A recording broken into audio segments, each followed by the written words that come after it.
अखंड ब्रह्मचारी।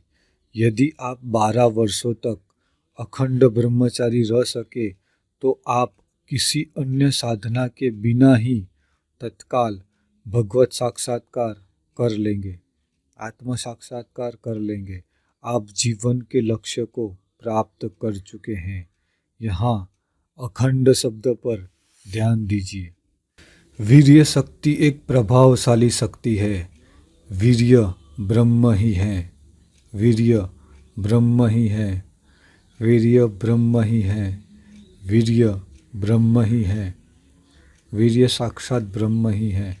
जिस ब्रह्मचारी ने पूरे 12 वर्षों तक अखंड ब्रह्मचर्य का पालन किया है, वह तत्वमसि महावाक्य के श्रवण करते ही निर्विकल्प समाधि की अवस्था प्राप्त कर लेगा, क्योंकि उसका मन नितांत शुद्ध, सबल तथा एकाग्र होगा।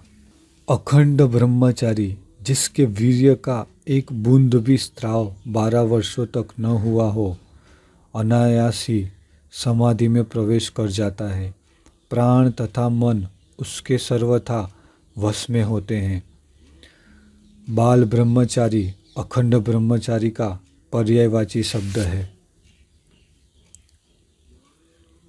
अखंड ब्रह्मचारी में प्रबल धारणा शक्ति, स्मृति शक्ति तथा विचार शक्ति होती है।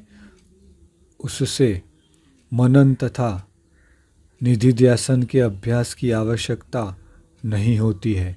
यदि वह एक बार भी महावाक्य सुनता है तो उसे तत्काल आत्म साक्षात्कार प्राप्त हो जाता है।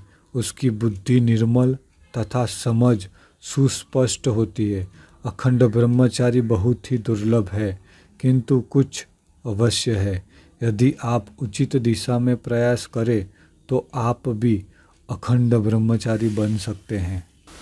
आपको प्रतिक्रिया के प्रति बहुत ही सावधान रहना पड़ेगा। जिन इंद्रियों को कुछ महीनों अथवा 1-2 वर्षों तक नियंत्रण में रखा है, यदि आप सदा सावधान तथा सचेत न रहे तो वे विद्रोही बन जाती है। वे अवसर प्राप्त होते ही विद्रोह कर बैठती है और आपको बाहर घसीट लाती है। कुछ लोग जो 1 या 2 वर्ष तक ब्रह्मचर्य पालन करते हैं, अंत में अधिक कामुक बन जाते हैं और अपनी वीर्य शक्ति का अत्यधिक अपव्यय करते हैं। कुछ लोग असुधार्य, दुराचारी तथा अपने जीवन पोत को भंग करने वाले भी हो जाते हैं। जटा रखने से तथा मस्तक और शरीर में भस्म लगाने से ही कोई अखंड ब्रह्मचारी नहीं बनता। जिस ब्रह्मचारी ने अपने स्थूल शरीर तथा इंद्रियों को तो वश में कर लिया है, किंतु निरंतर कामुक विचारों में रमण करता है, वह पक्का दंभी है, पाखंडी है। उसका कभी भी विश्वास नहीं करना चाहिए। वह कभी भी संकटजनक बन जाता है।